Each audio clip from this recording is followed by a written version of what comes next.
Thanks to Eagle Ford for the invite. You are actually the third Eagle Forum group that I've briefed since February, and the first one in person. So you all must be doing something right, because I actually came over from East Tennessee to be here.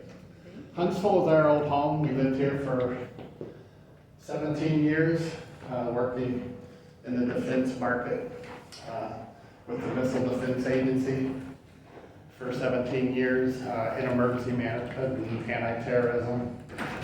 I retired last July, and little did I know, shortly after retiring, Hurricane Helene would hit, and I would get the call of, can you come help? And we do what we gotta do where we have skills at, so that's what we're gonna talk about. If you hear me refer to someone named Miss Lucy, it's my wife. She's sitting there, that's her code name. And interest in books and stuff that I've authored, if you could at the end, we'll deal with all that. So we're kind of gonna do this in two phases. The first phase, we're gonna talk about, hello, Mr. Barry. President County. We're going to talk about Hurricane Helene, and then we're going to talk a little bit about preparedness and why it is so important. Okay?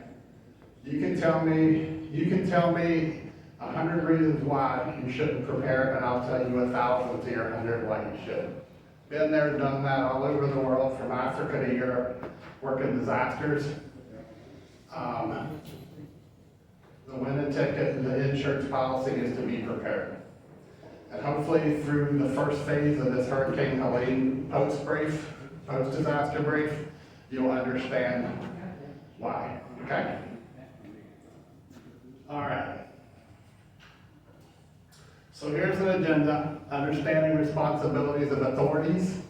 This is critical, understanding who has what role during a disaster.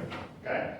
Hurricane Helene, federal, state, and local responses, family, community, churches, inside and outside the disaster areas, early warning capabilities and communication, medical availability and capabilities, transportation and logistics. I'll show you a picture storybook, and then we'll talk code for survival and preparedness. Okay. I'm thrilled to be here, but also because I get to see some of my Hope for Survival brothers and sisters who are here, who have played important roles in the life. We just turned 6 years old, like a week or two ago, and they've been important parts in setting up community preparedness teams, pods, families. All right. So a note. During Hurricane Helene and shortly after, if you use the internet, you read all kinds of horror stories of what was happening in the disaster areas. Okay? Some of it was true, a lot of it wasn't true. Okay? Again, I'm going to explain it, but if you understand the process of who has what role, you will get a much better understanding of some of the rumors that turned ugly. We had a simple rule inside of our disaster space where we worked. We don't talk politics, right? We would do our best to deliver happy, to deliver hugs, and deliver care, and move the mission forward to help get the community back on their feet to sustainable life as fast as we could. All right? So, for folks, FEMA has changed a lot since 9/11 Katrina.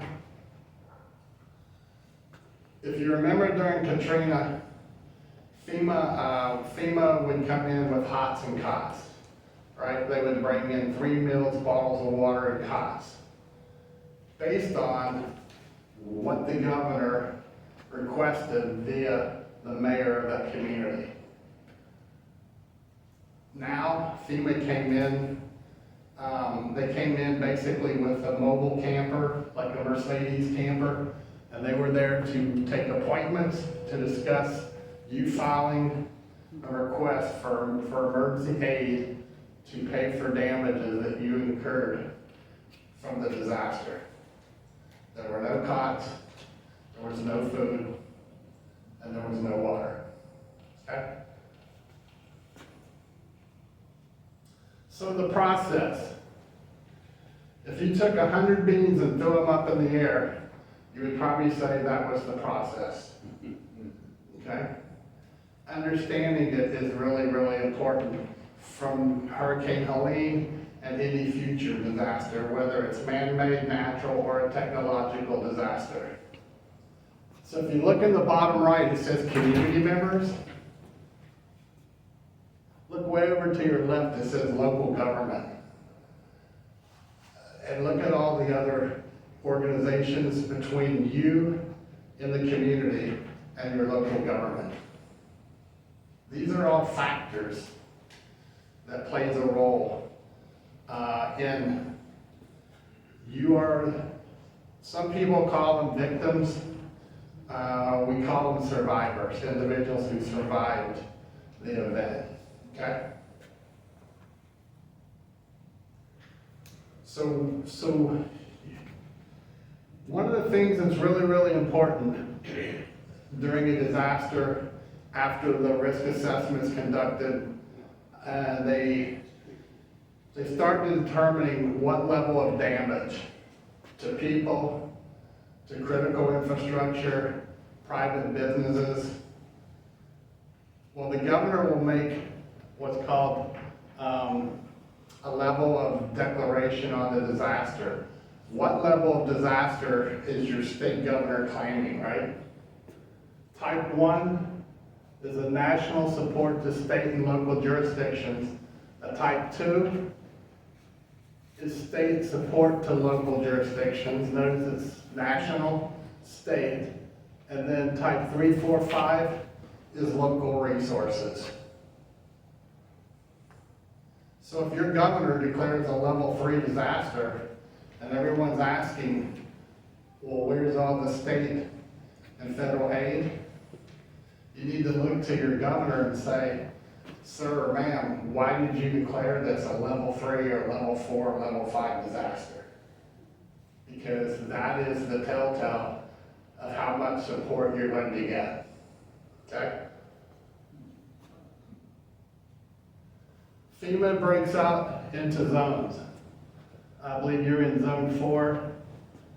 Yeah, we're in zone 4, you're in zone 4, right? So what does that mean? So you have an incident that occurs.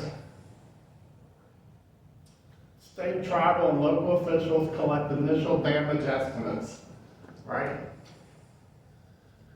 Is that a federal highway? Is that a state highway? Is this a country road? Well, the roads fell in and we can't get back to the people. Well, who owns that road? Okay. Well, why isn't the state coming in to help us bulldoze so we can get food into those people? Because the state doesn't own that road. Community. This is why community, I can't stress enough, community is so important during a disaster. So the state or Indian tribal government requests joint preliminary damage assessment, or PDAs, from the FEMA regional office. So in a nutshell, you have the disaster, you have an assessment of damage to the disaster and the applicable disaster area. The mayor communicates to the governor. They communicate to the Region 4 FEMA rep, who they will look at that assessment, and they will determine if it's valid or not, how much critical infrastructure and so forth. If the FEMA rep for the zone gives it a thumbs up, then the governor will send it with the FEMA zone rep's signature, and they'll send it to Washington, D.C., to the federal FEMA office, who, if they stamp it, they go to the president. Do you think politics plays a role in this? You can look back over the last 20 to 30 years, right off. Look at the disasters that Governor Perry had in Texas with droughts and fires, and he asked for federal support, and he was denied. Right? Politics, you can look at Hurricane Helene, and politics played a role. Just look from the last administration to the current administrations and how many federal representatives put boots on the ground in the disaster areas. It's night and day.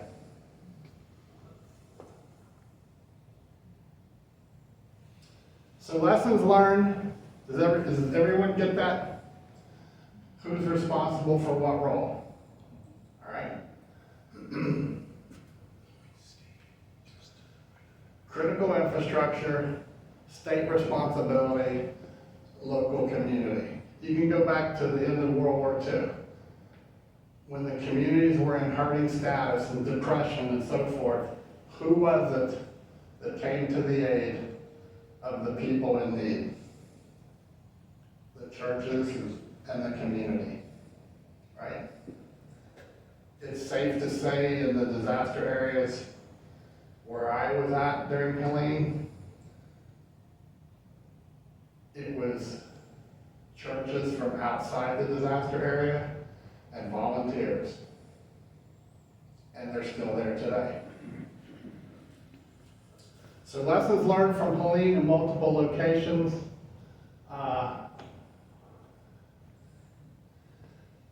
I have responded to disasters as far away as Africa, Eastern Europe, in the Pacific. And I can tell you I've never witnessed so much devastation, the vastness of the devastation, of the magnitude of Hurricane Helene. It's, you can't put it into words. It's, and how those people today, how they're coping with it is beyond. It has to be through their faith and a support mechanism, because so many of them lost everything. Even part of their property, what used to be maybe a 100-yard stretch of where they played with their grandkids, well, it's now a river, because many of the waterways have redirected and just ate out new paths. So all that's gonna have to be remapped. All right, federal, state, and local authority responses. This is my perspective. All right, I am certified in NIMS, National Incident Management System through FEMA. Had to for my job in emergency management, but I worked for Department of Defense during that period. Federal, minimal to no response, federal highways and federal buildings. Remember, federal does federal things. The federal, in these small communities, there was no federal critical infrastructure, right? FEMA, appointment for claims. There were issues with the deceased counting and identification. It was kind of like one of those who's on first and who's on third. We would hear stories of the county coroner said, and community leaders in neighborhoods saying, well, there's 15 missing from this community and they're not being accounted for. Well, they're missing and presume that they were lost in the water, so. And one other thing, I was there at this site. Where would it go? And we were very early on when we started getting supplies in, and we were starting to put them into trailers for the local personnel. We had one situation where there was a backup. There were several trailers all lined up, and people were wanting to get their stuff unloaded, and FEMA had showed up. And so myself and another guy, we were in the container, and we said to the FEMA people, why don't you come help? You're here, you're just sitting around staring out your hands in your pockets. Help. Oh, we don't do that. And he walked away. So you're hearing that from a volunteer, right? Yeah, there were numerous cases of that. That situation also with the water purification. We were looking at bringing in the big cylinder for treating water. There's state governor tours of disaster areas, roads, schools, homes, and private businesses. This was in Tennessee. State roads and highways and bridges, deceased identification accounting, again, there was a problem, which I'll cover further over. Records of people in your community was 15 to 20 years outdated, right? Tax records were bad, and what we were looking for in the initial response, we were on the edge of Appalachia, okay? So we had a lot of hollers and a lot of hills. We needed to know immediately who needed oxygen, who needed diabetes medicine, or any other special needs, so that we could either horse it, mule it, or four-wheel it back into these areas to get the medics in to take care of them, right? But the records were all jacked up. So when you ask the local authority,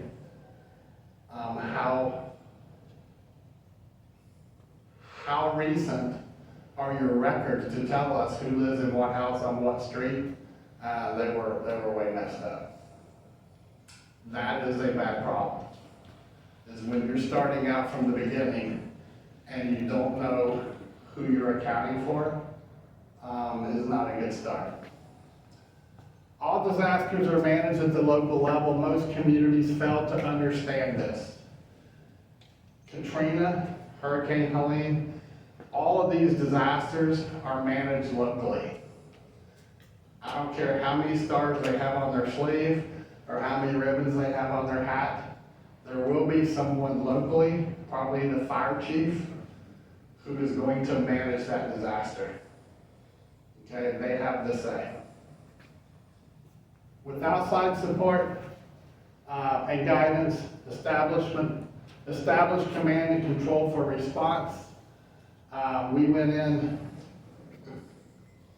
which I'll show you in a second. We went in on day 6 to the location, the second location I was at, but the location we worked. We went on day 6 and we were the first outsiders to go in and check on the people in this community. No one had been there. So, I give them an A+ for survivability and how some of the community came together to make sure those available survived. Things that they were doing, ingenuity to create abilities to access around mudslides, down bridges, and things of that nature to check on the citizens back in the hills was great. Redneck engineering at its finest. Yes, but there was, as far as pre-planning, I would give them an F. Okay, ingenuity an A, but pre-planning an F. And since the time that we left there, the emergency manager for that county was fired. The Hope for Survival folks will tell you, I constantly talk about plans. You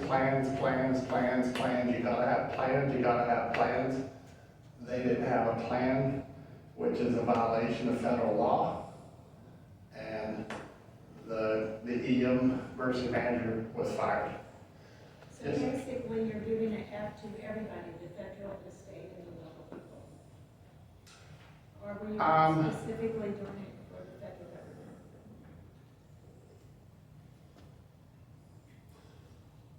Give me 2 minutes and I'll answer that and show you a picture of why. Okay.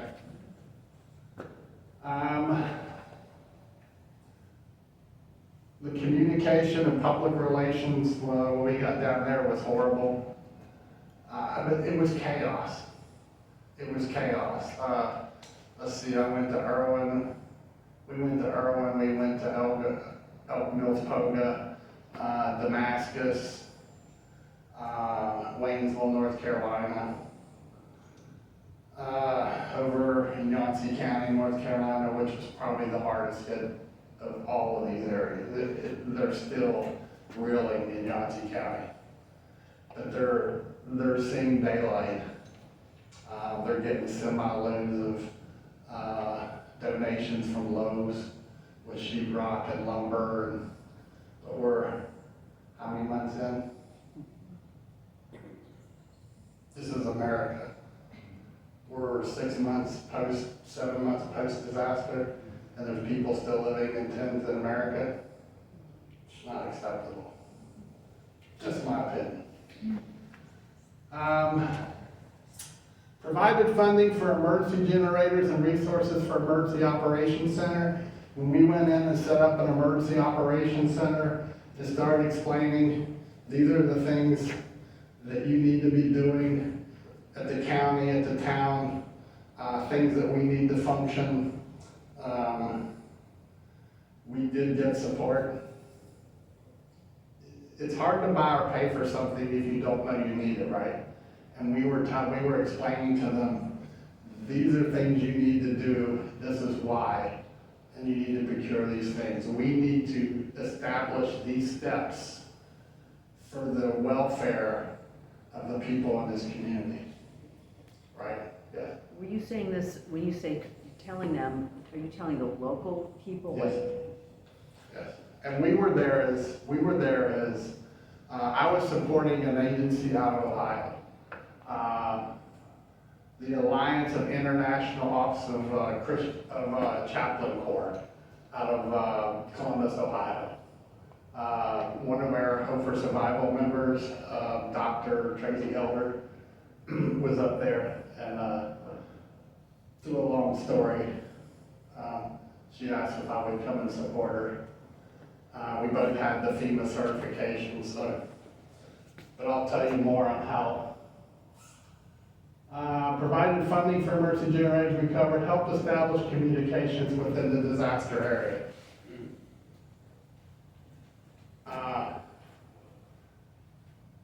God for Elon Musk. Because his Starlink saved us. Not ham radio, not GMRS, not walkie-talkies, not cell phones. Starlink. Did Starlink save us? No good. We were waiting and waiting. We did not want to send medics or teams out into the mountains if we couldn't maintain communication with them, right? And we couldn't communicate with them. And Starlink showed up, and just like that, we were up and running. Starlink was the trick. I was able to communicate. I sent a couple messages to Mike and I think Bill and to my wife. I had this device with me. It's called a bivy stick, and it connects to a satellite with an app on my phone, and I can text and email through this device back and forth out of a disaster zone through the satellite. But then Starlink showed up, and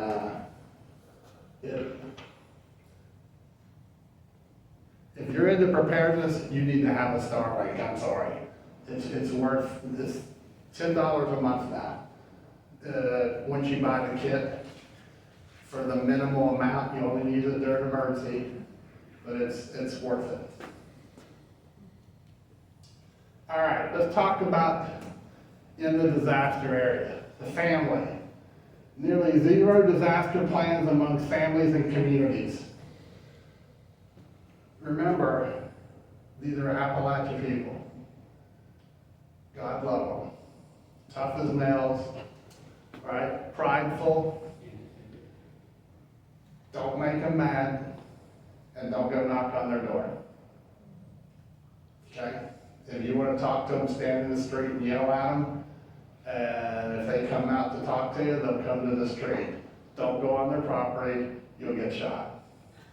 Right? True story. Numerous times. You got to earn their trust. All right? 90% were unprepared for any type of disaster. Most of these people probably live payday to payday, minimal income. It's a very poor community where one of the areas that we were at. They live a lot off the land, and there was, I think it's safe to say, there was a lot of addiction up in these hills, okay, that we were working around. They were very dependent on a grocery store always being available. That is a really, really bad habit to get into. I'll just run to the corner mart and buy what I need when I need it. We were a just-in-time supply system country. Grocery stores, pharmaceuticals, gasoline, they're supplied for 3 days. Right? Those trucks stop rolling, guess what? All you got is what's in your house. Lower income and higher food cost, availability of resources, age, transportation, a mindset of life will always be normal and country life will provide as needed, even when resources are not at hand. A lot of the mindset, I think it's fair to say, a lot of the mindset is we're country people and we will take care of our own and we'll figure out a way when there really isn't a way. It was kind of hard to sell them on a disaster recovery. I mean, we had trailer after trailer after trailer coming in with supplies, and they would have nothing. And you would hand them 3 cans of pork and beans, and they would take 1 and tell you to give the other 2 to someone else who needed it. That's the kind of people that we were dealing with. Good Americans, they were just different. And we had to respect that. We were on their turf, trying to transform them back to some form of normality, and we needed them. We didn't need them against us. So, families lack leaders and waited on others to tell them what to do. I could spend days talking about this. Leaders, men, why is it that it's ladies who are leading? Well, the men don't do it. Everywhere I go to teach preparedness, probably 80 to 90% are ladies who are trying to prepare their households. We witness this down in the disaster areas as well. When the flood went through, within hours, one of the three that stepped forward and said, we gotta do this to maintain and sustain our people, was a lady. You can go on my YouTube channel on one of the Hurricane Helene videos, I can't tell you which one, and I interviewed her. And she talks about when she first came out, when the water receded. And it's why do we lack leaders in this country, right? If you believe in preparing and you want to convince your family and you want to convince your neighborhood, you got to be a leader. Am I wrong? 100%. Community, 10% immediately engaged and led to decision and actions outside the box. Direction decisions for immediate response to save lives during the first 72 hours. Some provided all the donated resources to feed and care for community during the first week. During the first week, it was not churches. It was 10%. If you go watch classes that I've taught on the YouTube, I talk about 90%ers and 10%ers. It was the 10%ers who had food put back that prepared, that pulled that food out and said, here, community, we're going to feed you until the cavalry gets there with more supplies. You're talking about 10% within the community. Yes. Yes. Is that individuals in general, or was that businesses? I'll show you a photo in a minute, but the community that we're talking about, there was one business. And it got flooded. Yeah, matter of fact, it's gone now. So this was coming out of homes. And I'll show you why there was one business, okay? Some provided all. Response differed from community to community. Key to success, creating an immediate plan to rescue, recover, and care for its people. Where are people? How are we going to get to them? How are we going to care for them? Shelter them if need be, give them first aid, right? And there was a reason why this was critical. Why? Because they couldn't get in and out. Because the main roads were down. I'll show you photos. Success or failure depended upon available leaders. Again, engaging and creating action plans, thinking outside the box, and staying left of bang. Meaning recognizing where there's a problem, where there's harm, staying left of it, thinking outside the box, local ingenuity. How are we going to make this happen? Who has what resources? Moving them into place and doing it. They didn't wait for someone to say, well, the county won't let us, or the state says. No, they went right at it and they made it happen. Lack of stored resources and or available resources within the disaster zone to support initial response until outside support arrived. Local first responders unable to account for people due to old or no complete record of citizens without local tax office records, made available 72 hours post-flood. How can I rescue you if no one knows you're there? Churches inside and outside the disaster areas, smaller, less than 250 member churches, had minimal financial base to pre-prepare for such events to feed their flock and community during the disaster. Totally dependent upon outside churches arriving with aid to distribute to the congregation and community. Church leaders failed or stalled in responding to the community's spiritual needs outside the church. Sometimes this was because of washed out roads. It is important for community clergy to be part of the initial and every community emergency operations center meeting. The psychological care and need is as important as the shelter and the food in these disasters. You've got to have preferably clergy, because they're more so trained in it, in these small communities. But someone that can go care for, put their arm around, listen. We spend hours just sitting and listening to these survivors and give them a hug, and it's gonna be okay. Praying with them, but mainly listening, okay? And oftentimes it was difficult because there were few of us and we did not have often the hours that was needed to do it. Which, Yep.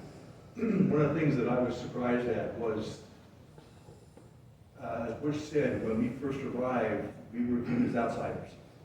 They didn't want to talk to us, they weren't really sure what we were there for. Within a couple of days of seeing us running around, cutting down trees, clearing roads, delivering supplies, it was surprised how fast the word got out, that there were groups that were helping. And so then they were much more open to us. Now, one time we went to a house that was across the street from a church that had supplies, but yet the house across the street had an older gentleman in there who was in desperate need. He had no food in his house. And he's right across the street from the church, and they were helping him out. But it was through, I guess, a relative, I forget how we got his name, but we pulled up to his house and gave him all these supplies, even though he was right across from the street to have the supplies. But I guess he wasn't part of the church, or I'm not sure exactly why that was happening. I thought it was interesting that this gentleman was in bad shape, and he was right across the street from a church that had supplies that were sitting out people to help people. We were finding out through individuals in the county who were not impacted by the disaster, that had family impacted, calling the county emergency operations center, who contact us through Starlink over in that disaster area. This particular county had multiple communities hit by the disaster. So, again, pre-planning, meeting, bonding, planting seeds, expanding, caring for one another pre-disaster, so when the disaster hits, no matter what it is, you've already got a lot of this already accomplished, right? It's already accomplished to help one another. Hey, has anyone checked on the elderly out on Jones Street? Roger, I'm gonna get right on it, right? Or they were injured, who's their next point of contact, right? We're gonna reach out to family 3 states over to let them know that their relatives are injured and they've been transported to X hospital. Problem was the nearest hospital functioning was 1.5 hours away from where we were.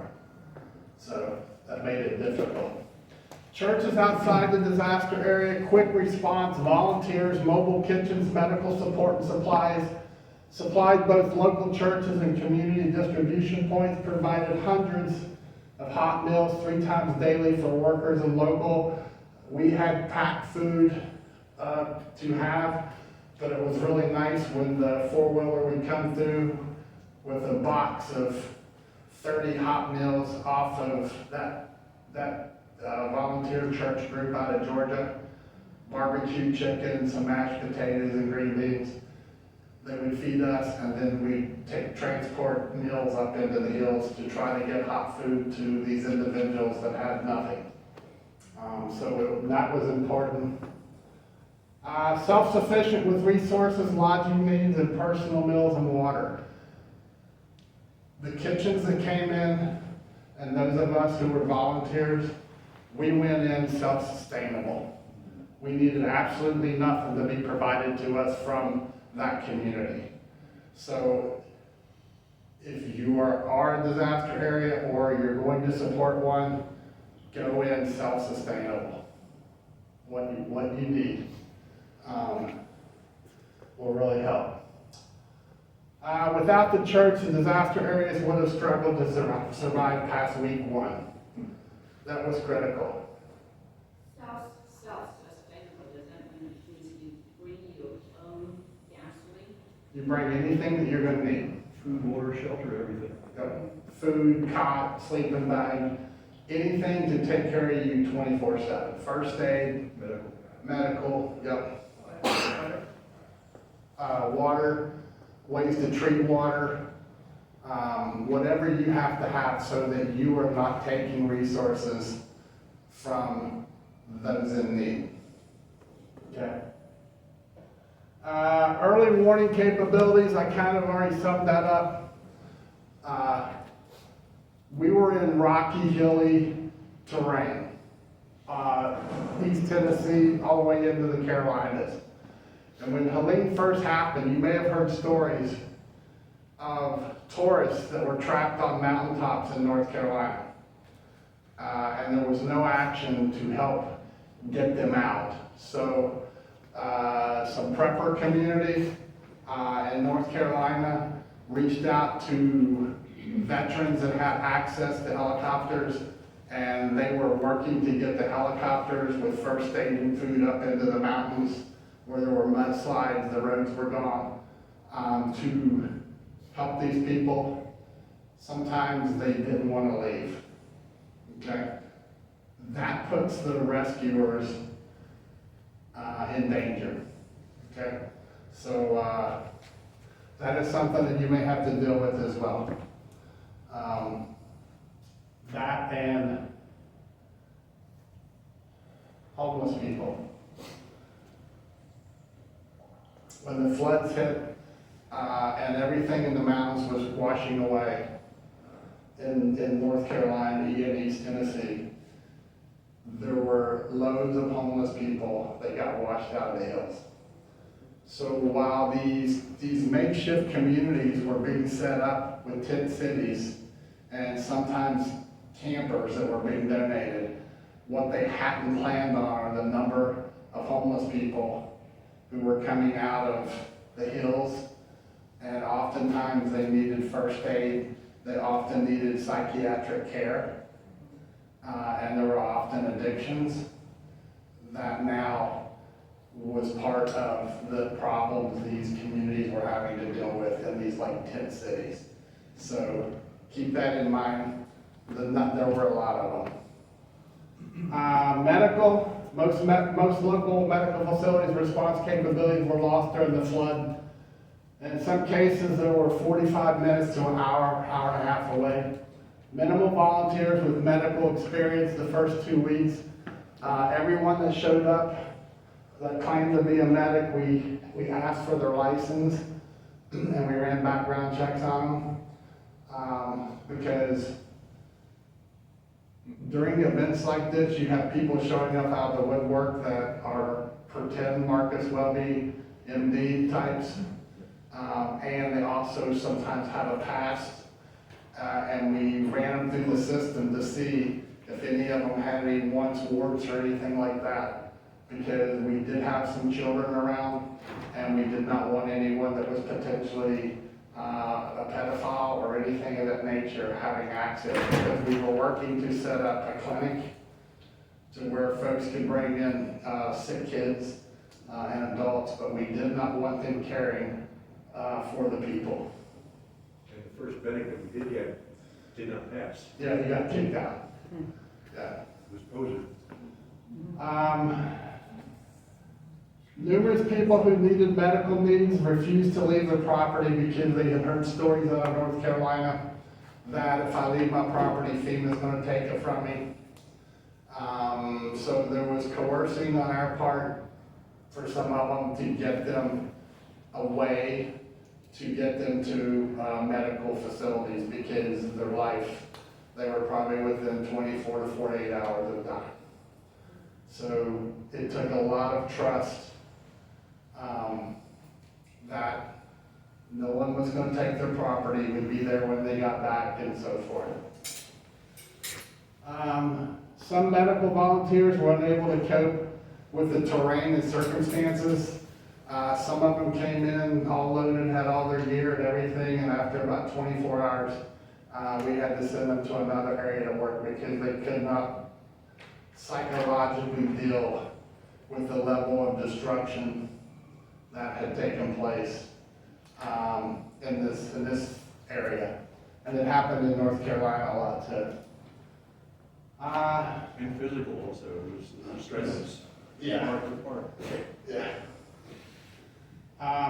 Volunteer medics arrived to the disaster zone without needed equipment and medicines needed, IV bags, needles, diabetic needs, oxygen, basic disinfectant needs. Required four-wheel capability to get victims up in the mountains. Water consumed without testing. Well water turned brown after 2 weeks post-disaster without previous testing. We had 1,000+ water testing kits that we got from the state of Tennessee. The Army National Guard brought them in, I believe, to test wells. If the well was below where the water came across the mountain, then a lot of those wells, the water got infected, if you will. Well, the people were drinking it without testing it, and some of them got sick, right? So we got the kids in to try to get them. Like I said, some of them were tough as nails, and a little dirty water won't hurt anyone. Well, you know, it's on your property, you gotta test it. We can't come on and test your water. So, have water test kits available so that you can test these waters. It's really, really. And it's not just pathogens, it's chemicals. One of the things Yeah. that in Pogo Mills where we were at, there were a number of factories and locations that had chemicals stored, and they were all washed into the water systems. Even the river near where we were camping out, you stuck your hand in that, it come out red and irritated. That's how much chemical was. It's like it was burned. Yeah, it was like bad sunburn. Yeah. I mean, there were dead animals, there were dead people, there were chemicals dumped, there were fuels dumped, and who knows what else was dumped in these waters. So, again, it's part of that pre-planning your community so that depending on what kind of disaster is that you know these things and you can check them off, that you can make sure that your people are cared for. Food, water, shelter, and protection. Transportation was huge because of the loss and damage to the roads and highways, back roads, trails. They would go in on four-wheelers and they would cut out a path, cut the down trees out, and then take equipment in, and they would go back the next day and the roads would be gone. They would have another mudslide. And there were people back in these areas. The first frost was in mid-October, I think, early October. We were there. Yeah. So you have all these people that need propane, right? Well, if you can't get a four-wheeler in, do you think you're gonna get a propane truck in? And even after they cleared the roads, the weight of the propane trucks could not go in and get back in there. So I don't know how many thousands of fuel bottles that we went through, keeping as many as possible in the tanks and the little ones, heaters, in those first 60 days. So. Do you have pictures of some of the bridges that they? Yeah. Yeah, it's coming up. Logistics, do you have a plan on moving your logistics? Are you ready to receive loads and loads of supplies being carried in? Once we got in there and the word got out, and the logistics started flowing from donations, we would have 50 to 100 trailers a day coming in, pull trailers behind trucks with coats, boots, gloves, propane, cookers, heaters, food, first aid. Well, you gotta have somewhere to put this stuff. You gotta have a way to organize it and you gotta have a way to protect it because it will walk, right? Because with everything good and everything people are trying to do, there's always a few who are gonna show up as if they're a victim, and they want these donations, and they take them to Walmart, and they get cash back for them, and it goes to supply their addiction. So, you gotta deal with that. If you're ever I'm telling you this, if you ever have to deal with a disaster, these are things you're gonna deal with. Okay. All right, volunteers. We had volunteers arriving from all over the United States, different levels. Far away, all ages, skills, church groups, veterans, Samaritan's Purse, Team Rubicon, Grindstone Ministries, Wine to Water, Hope for Survival, and more. I did not witness the Red Cross personnel in any of the rural communities. I was told they were in Asheville, North Carolina, but we did not have Red Cross in any of the areas that I went to. Most worked long hours professionally with a great attitude. Many volunteers were unprepared for the domestic disaster response. We had crews showing up from Pennsylvania and other locations, and they would climb out of their rigs. They had trailers behind their trucks. It would be like 8 trucks and trailers and 4-wheelers and backhoes, and they would come out of their trucks, and they'd be wearing a full harness with their ammo and their sidearm, and you'd go over and talk to them, and it's like, guys, gals, this isn't Kosovo, right? This is a domestic disaster, right? This isn't a war zone yet, right? So it was listening to what they had heard over the social media coming in there, that prepared them totally false. And we would catch them, and it's like, we all were armed for reasons, but we were not showing. We did not want to have survivors coming to us and seeing us armed, but we had protection because of certain circumstances. Okay? Oftentimes volunteers over-promote their skills up front. They can do everything from A to Z, and often they end up getting injured because they really couldn't do those tasks. Refuse to comply with the county authorities and the EOC requirements. We had a rule that wouldn't bend. If you came into our disaster area, you had to register and put down your information. We sent you to the disaster area to work where we knew you would be, right? You couldn't come in and just take off into areas because you had this skill or that skill. We needed to know where you were at, because when the sun went down, if you didn't come in, we had to know where to go find you. We did not want anyone out after dark in those hills. We were also issued wristbands, so we all got identification. Yeah, we had wristbands for volunteers and so forth.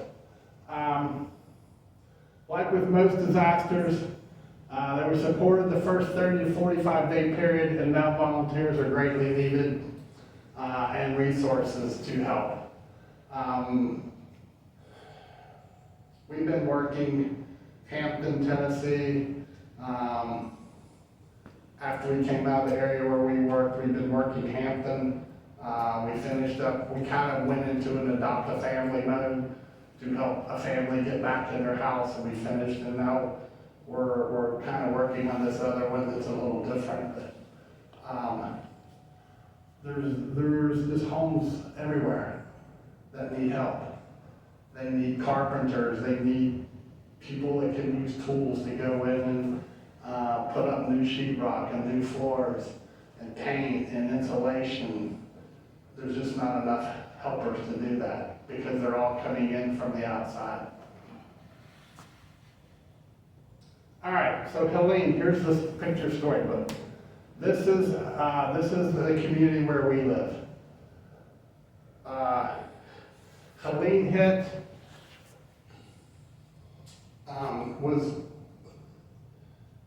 we were down outside of Asheville, was that Friday night or Saturday night?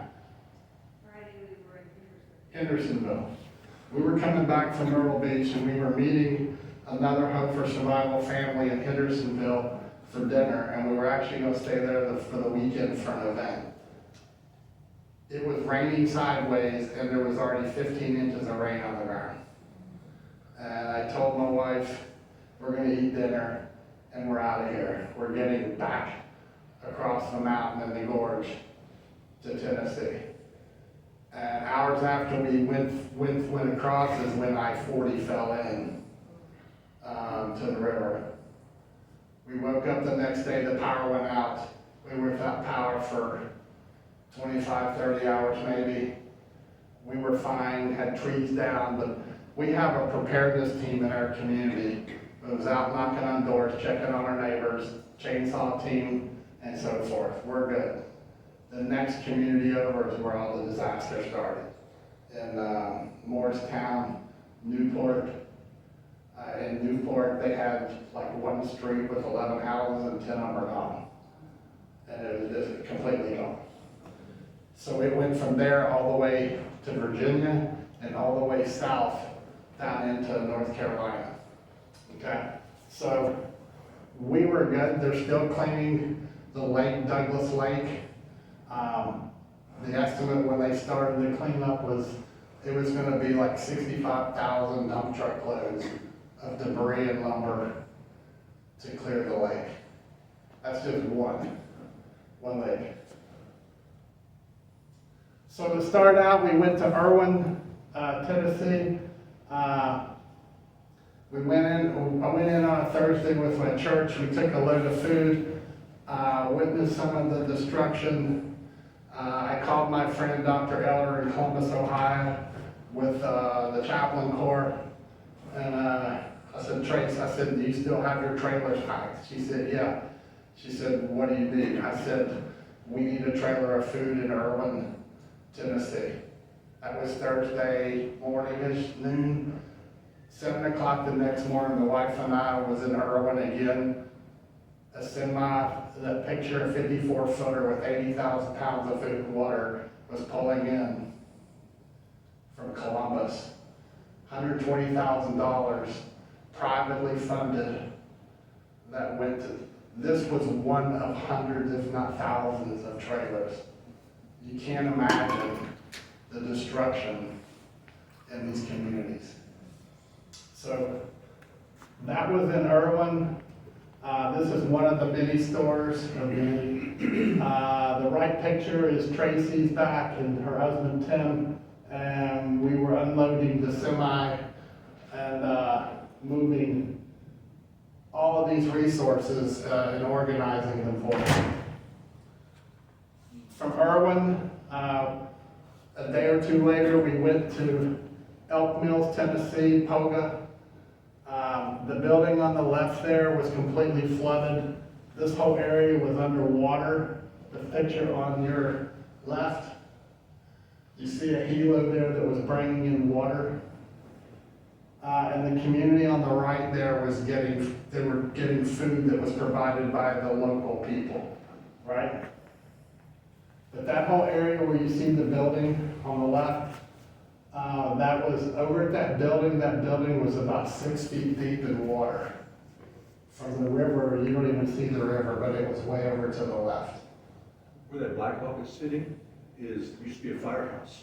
Yeah. And it was completely wiped off. Yeah. It was flat surface for several hundred yards. It was completely washed out. So if you look at the picture with the red X's, the bottom arrow right there, that was the fire department. And if you look at the picture on the right, that cement pad, that was the fire department's pad. The trucks and the pad and the building are all gone. They got washed away. The building that's on there now, that was the medical hub that we had brought in. So if you look at the picture on the left, the X's, the X on your right That bridge is Highway 321. And on the left over here, the X, that's Highway 321. The bridge was condemned, and the road on the left, Highway 321, fell into the river. So now, a 15-minute drive to get over to your support sustainability is now an hour and a half drive because you gotta go all the way around the lake one way. This doesn't just impact you going to buy Twinkies and Ding Dongs. This impacts the fire response, the medical response. So now they can't cover their commitment. So they had to go out to adjacent communities and find fire support, police support, ambulance support. The Highway 321 is still not open. It won't be open until like September, a year, right? That river you see going through there, the flood was about 30 feet, I think they said 30 feet of water. Basically, it filled that whole entire picture, was completely flooded. All the way across. All the way across, that was 30 feet of water barreling through that hollow. That arrow up at the top, that was where they gathered to pass out food that was stored in Connex boxes. Okay? It's gone now. They've torn it down. It flooded. They had just reopened this restaurant like a month before. And that was where the community kind of gathered at. And that's where they all met at to get supplies handed out. All right, so we established the EOC. The lady in the photo here, she was one of the first three that responded to get supplies started to help their people. The building on the right, that is that building. The front of it, you see the Connex boxes. That's where all the supplies were. And that building is now gone. So this is where we met outside of Hampton, Tennessee, to discuss establishing the Emergency Operations Center to support this community. This was the night on a Saturday night after seeing what was there and the help they needed. On the right, that's Trevor, the one-armed bandit. He was from South Africa, and he was one of the guys that came in down there. That was helping map out and guide tours and to get help up into the mountains. You see the photo on the left? That's what we started with. And you look on the right, that was the mini city that we built to help the community. Had portable showers, had a laundry facility, had a sheriff's hub, had a medical, and we had a store with lots of food and lots of clothes. The bridge on the left, this is one of the bridges that was wiped out over to Bob's Island. This was the ingenuity of, get out of the way, we're gonna do what we need to do to save our people from the locals. But they basically took 3 flat trailers, put them long ways in the water. This happened in the middle of the night. And then they built basically a ramp across those trailers to what was called Bob's Island. And this allowed them to get 4-wheelers up into the hills to help the people. On the right, that Highway 321 bridge that was condemned, this is the side of it, and you can see the damage to the infrastructure of that bridge. This is Highway 321, part of it, you can see where it just fell into the river. On the right, that is a bridge. Wasn't a clumsy wooden bridge, that was a state bridge. And you can see how the water, the power of the water and the rocks, the boulders, leveled that bridge. That was one of 3 bridges. Here's another angle to where the highway fell into the river. Here's another bridge that was taken out. Over on the other side, that's going up into what's called Bob's Island. On the right, this is another makeshift bridge that they built in the middle of the night when the flood hit. It's another trailer, They took another trailer a different way, it's a long ways. end to end, and they butted it up and packed rocks in. And if you drove across this, your tires are like partially hanging over the side. You gotta get it just right, or you're gonna fall in. You need someone to help guide you, because I've been over that bridge several times, and, you know, he's telling me, like, you're an inch too far to the right, move over an inch to stay on the bridge, like, fall off. It was crazy. And they're out there in the middle of the night doing this in the storm, trying to get over to save their people. That's commitment. Logistics, we had truckloads, donations coming in. This particular one,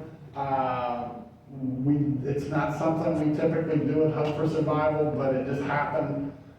We were able for this community and the Hampton community, we're a small family, but all together, within Hope for Survival and some folks familiar with Hope for Survival, we raised about $25,000, and it's all in donations to everything from Lowe's gift cards to heaters and clothes and blankets. And this was a load that one of our guys brought into where we were at. On the right, the importance of day-to-day team building, trust, brotherhood, sisterhood. So I hit the disaster area in East Tennessee, 8 hours from here, probably. And I picked the phone up and I called some brothers here in North Alabama and I said, I need you. And guess what? 3 of them showed up. And in this photograph here, when we didn't have communications that would work, they were using paper maps. We had a list that morning of folks that needed us to get out to where they were. And Brother Mike was one of them that dropped his job and his family on hold. And they came over to help do all kinds of things, from tree cutting to going out in the community, reading maps and going out and helping these people. That is the importance of now making the effort to build these relationships so that when you need help, you can call people that you trust to come do these things. We were actually picking in roads that were blocked off. We cleared about 10 miles of road, down trees and debris that was blocking these roads. People couldn't get through. Volunteers, this was in the supply store, the huge circus tent that we had.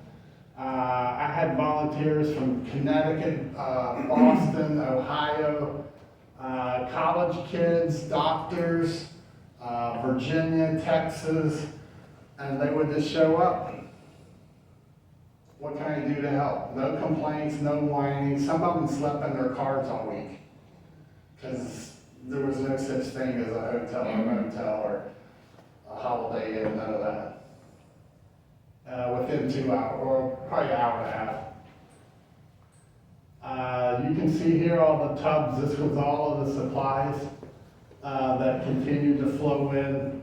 On the right is the tent, winter coats, food, all kinds of supplies that we kept trying to have available to supply to the survivors. Again, the left, that is one of the churches that came in from Georgia that kept providing food. They came in with everything. They had a freezer trailer full of food. And they were cooking. The guy on the right, he and the gentleman with him were business owners in Mountain City, Tennessee, and they probably brought 50 to 100 trailers full of supplies of brand new things. They were paid, their companies, businesses were paying for, and they were delivering them. And I still get phone calls from the gentleman, the Trump hat, asking me, is there anything out there that we can provide? Good Americans taking care. The psychological support, this was Queen Bee. She lived right up the road. They got flooded. She would come down every day to see me, and I would take her boxes of Twinkies and Ding Dongs and stuff like that when I would come home for a day or two and go back. Giving hugs was valuable. Really, on the right, that is a school bus shelter that we built, the one that they had. The kids catch the bus there at like 5:30 in the morning, and we took pallets down. I don't know if this happened while you were there, Mike, but anyway, some retired Green Berets took the stuff down. They built a school bus shelter for the children. Ed, this is the new project in Hampton that flooded. The house on the left was across the street from Ed's. It was completely flooded. It was a lady and 4 children. A crew from Kentucky, a church came in, and in January, when I finished the Ed project, this was the house at that, actually, it had siding on it the last time I was there, but the floods in Kentucky, the crews that were down in Tennessee building, their church got flooded in Kentucky, so they had to leave and go to help. This is the Ed project that we worked. Emergency ambulance driver, another great family. He survived the flood, staying in his house. He got his wife and granddaughter out. They couldn't leave. He couldn't leave because the water was up to his chest, so he rode it out. Thanksgiving, Christmas, we had a company in Ohio that donated turkeys and mashed potatoes, so we ran up to Columbus and got them and took them down into disaster areas to hand them out to families there. And then some churches put together Christmas gifts for kids. So we took them out of our area of East Tennessee down into these areas to try to lift their spirits, and also over in Damascus. We're still doing hurricane support. We're doing Project Holly. She's another disaster survivor that we're trying to help get back into her house. Ryan does Operation Boots on the Ground. He's an Army veteran. You may remember him. He was helping, and he's delivering goods in the 4 states. We take them down and they load them on trailers and take them out. Hope for Survival, this is kind of, we're about individual, family, and community. It's all based around the books that's up there. Do you want me to continue, or do you want me to do questions? You guys want to continue or I think this is, How much more do you have? I can do it as fast as you want. yeah, just a little bit faster. All right. So what is preparedness? Everything that you just witnessed on the previous slides is why we prepare. It's that in a nutshell. It's a state of readiness 24/7. I call it preparedness, I don't call it prepping. Prepping is getting ready for a colonoscopy. Preparedness is preparing you for a disaster, okay? It's about self, spiritual, physical, psychological well-being, family, food, water, shelter, protection. It's a state of actions that are taken as precautionary measures in the face of a potential disaster. It's forecasting and taking steps prior to possible event before it happens. It's your insurance policy before a car wreck, before a medical diagnosis, before a loss of a job, before a hurricane, tornado, floods, whatever it may be. If something is going to change your life, your preparedness efforts now is your insurance policy that you can sustain as normal as possible through that event, okay?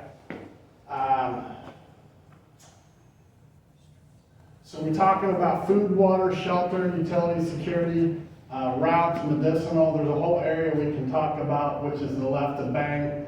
Your faith is of equal importance, psychological well-being. It's understanding yourself and understanding who you are. If you don't understand how you tick when your stress level goes up, the likelihood statistically is that you're going to fail. It is proven over and over and over and over and over. That is why we train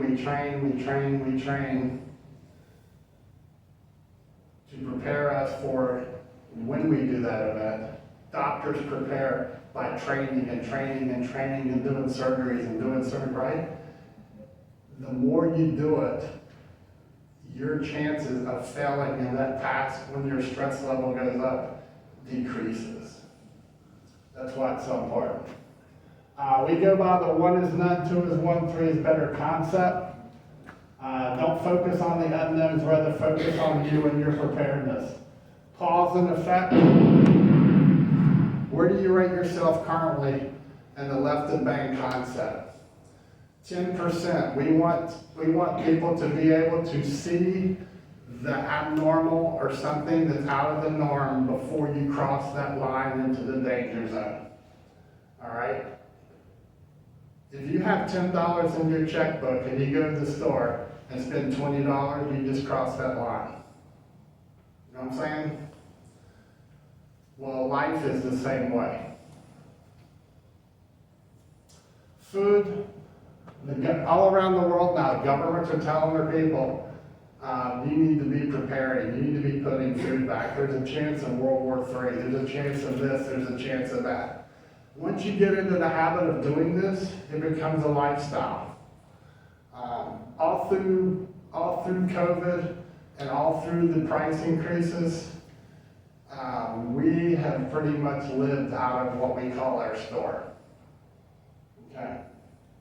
What is your primary source of electrical power? I see all these other things, food, water, shelter.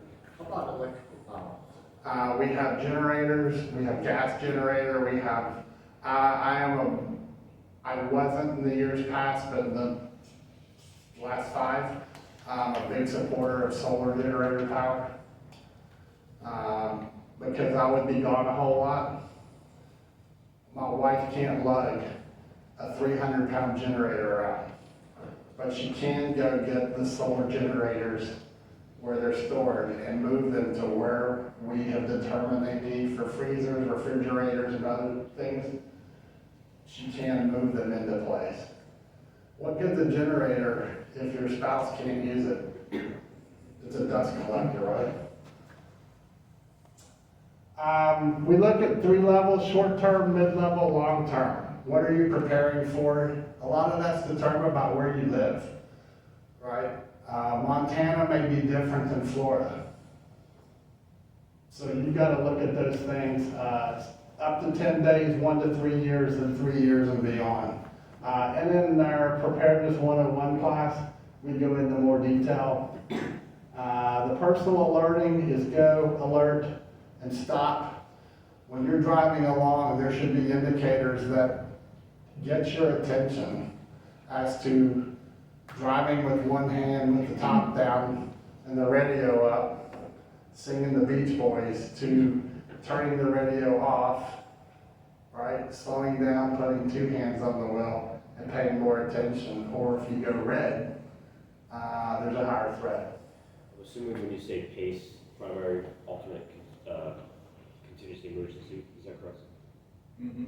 Yes, actually, somewhere in here I went in and spelled it out. Bullet 4. PACE is your primary, alternate, contingency, and emergency means of communication, right? If you are my family or you are on my team, I have you listed in my PACE roster, right? The easiest way to get a hold of me is a text message. The easiest way to get a hold of you may be by calling you. Well, texting would be my primary, calling me would be my alternate. Contingency may be sending me an email, or it could be you knocking on my front door.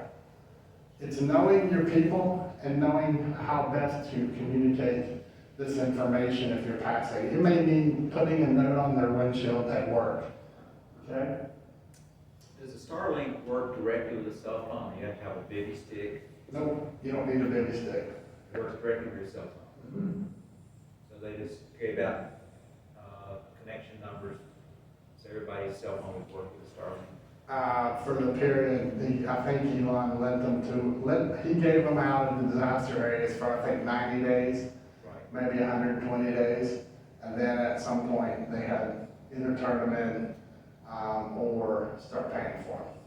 But they were lifesavers. I guess what I'm asking is that you have to dial a number on your phone to get to that system? Or was there a code? you Yeah, had to just like, program in it? just like how you connect, like at home, if you're getting off of Verizon, you It's a connect. Wi-Fi connection. It's Wi-Fi, okay. Yeah, you have to be within range of the Wi-Fi signal. It's really easy. Rule of law and without rule of law, that's basically meaning you're living in rule of law right now. Without rule of law means that the law enforcement and justice system has failed. And you're kind of on your own. Yeah. Is there a decent set of indicators that you use for when rule of law is no longer in effect? Yes, but how it works for me in East Tennessee may be different than how it works for you over here. Meaning I could be in WROL and you could still be in ROL. Okay, what I'm asking is there a general set of principles that you could Yeah, make? one simple one. Know who your sheriff is and have a relationship with him. We meet with our sheriff and our community security team. We meet with him probably quarterly every 6 months. And we all have direct line to our sheriff. And he gives us information as to, and we've already gone over all of our plans with him. If this happens, this is what we're gonna do in our neighborhood. He's like, thumbs up. Okay. That's where your information is gonna come from. Thank you. Mhm. The 5-5-5 plans, the 5-second, 5-minute, 5-hour plan, all right? I'm gonna send all these slides out to you, and you'll have this, but I can't send them if I don't have your email address, so I need to have you put it on a piece of paper somewhere. Things that you should be doing, always be preparing. Monitor Washington DC, but don't let it rule your life. Know the cause that applies to you that will affect you. If it doesn't affect you directly or indirectly, don't worry about it. All right? Know it, monitor it, but don't let it rule your life. Questions?